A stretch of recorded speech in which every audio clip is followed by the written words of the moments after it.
Good morning, loves. So I've gotten a few questions about just life on the 19-foot Bambi. So it's like 6:30 in the morning. I don't know. We're having our coffee. Jefferson finally has the head of the bed, which is his preferred spot. And then in a little bit, I will show y'all what we do to load out, because I've also gotten questions on that. So there's Mr. Jason having his coffee. I don't know if you could see that, but we'll show y'all what it's like. Good morning, loves. So we have gotten some questions on what does like tear down and setup look like for the Airstream life. So here's a little video of all the stuff you have to do just so you can move your house. 2, 1. So here we have the super awesome boyfriend cleaning essentially my poop. Shitter's full, time to empty it. So he's actually doing the gray water, I think now. That is black water. That's black water. Oh crap, something got on my finger. I should have worn gloves. Ew. So he's very professional and calls it gray water and black water, and I'm a child and I call it poop water. There goes the gray water. Don't look. Actually, it looks pretty gray. It's pretty gross. That's like our dishwater, and I guess, is that just dishwater? Shower and dishwater. And a shower. Sink water. Yep. So all of that disgusting color is probably our feet from walking up the it's way. also, there's still black water in the line from when I flushed that. So it's we don't want to know. We don't want to know. Yeah, yeah. Never mind. We're done. We're done. This is why he does it. So that is one of the glamorous parts of the RV life, is managing your waste. So Jason, the expert, keeps gloves handy. As you saw a minute ago, he did not use them with draining the black water, but to actually touch that gross thing, hose, he's gonna put the gloves on. I'm afraid of gloves. They're a little bit too small for me, and now because of COVID, you can't find latex gloves anywhere, so I've got to just make do with what I got. We've got an O.J. Simpson situation. Yeah. So actually, this might take a few minutes. You might. And I could be helpful and put the gloves on because I have small hands. Yeah. But I'm not gonna do that. Right. Gloves on, Partially on. Anyway. partially on, something to make do. So, to make sure both these valves are off. That's important. Make sure all the water is out of here. I mean, fluid? Is it water? Yeah, it's water because I'm Okay. putting my hands on it now. So it's. So there again, I'm gonna make sure all that water goes down. Looks like it's down. So, oh, that came up easily. That's not good. This goes back there. Put the top back on there. Inlet. Keep the smells at Yep. bay. And then there is a handy storage compartment for this hose because you would not want to put it in a compartment where it touches anything else. Anything. Ooh. Yes, yes. So, You know, this actually does not smell good.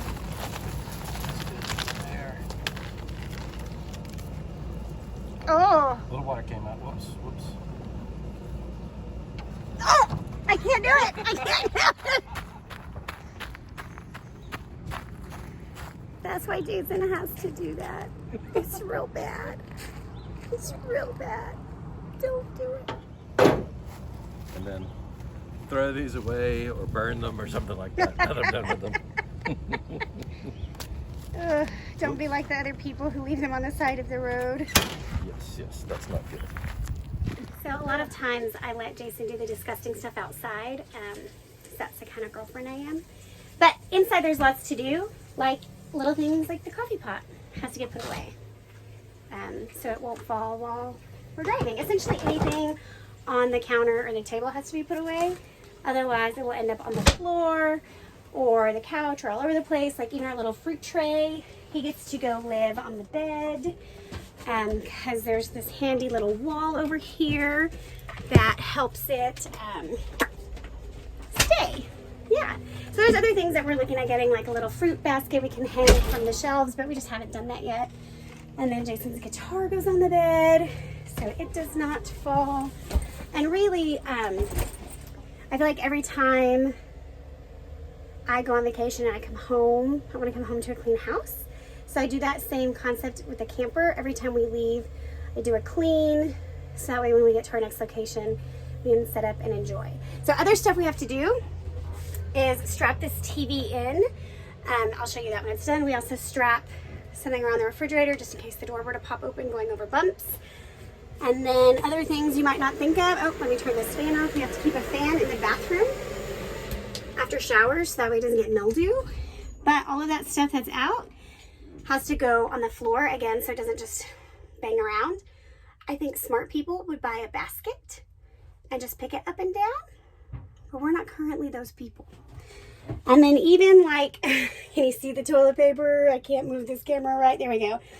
We even have to take the toilet paper off the roll thingy because it'll just unroll and there will be toilet paper all over the floor. Other things like the soap in the sink has to go in the sink, otherwise it'll fall on the floor. And then once we get the morning dishes done, we put the cutting board over here. That soap goes up high. So really, everything has to be secured. And then we go through and make sure that all of the vent hoods are closed. Obviously, the lights are off, turn the air off. And then the very last thing we ever do is unplug the power because our fridge runs on propane otherwise. And we just want to save that propane. So there's more to do outside. I'll take you there. This RV spot was really bougie and it had cable. It also had fake Wi-Fi. There was no real frickin' Wi-Fi here. HBO. We got HBO. We're real fancy for the last 2 days. Can you see the sign from here? No. No. Have to get a shot of it on the way out. They actually advertise free HBO and Wi-Fi, so you know it's a high-class resort. Except for they lied about the Wi-Fi. I even sat at the Wi-Fi hotspot and tried to upload my yoga video, and my phone just said no internet. Anyways, I guess Jason's already taken off the water hose. I'm sure he probably made sure the tank was full before that happened. And then, like I said, there's the power cord. That's the very last thing we do. So I guess the next thing is to pick up the stabilizers. Might as well. So these handy dandy little legs come down to get us even and flat. So when Jefferson jumps on the bed, the camera doesn't fall over. So another super unglamorous thing that I help be in charge of is chemicals for the toilet. We also sometimes put ice or essential oils just because as you're bustling down the road, even though the pipes are clean, there's still bacteria and it can stink really bad. But that's so one of my other kind of tasks that I've taken on for myself is while Jason is backing things up and getting everything hitched up, I make us road drinks, typically ice water or tea, beef jerky, and there's Jefferson. He stays on the bed pretty much until we put him in the truck and then he sleeps in the back of the truck. But coming soon, I'll show you how to hitch it all up. So one of the other cool things that Jason does for us every time we go somewhere is he brings out our outdoor carpet and our chairs and a little table so it always feels like home. So next stop is putting all of that back in the truck. Has backed it up. And this is real fancy work here, except for we are bougie in that it's an electronic motor situation. What would that be called? The coupler. The coupler? I believe that is the correct term. So yeah, so he's just gonna get the locks on and then we'll put the sway bars on that are down here. And then he'll have to drive off those stabilizers that we had to do to kind of lift us up. And then we'll be ready to sail.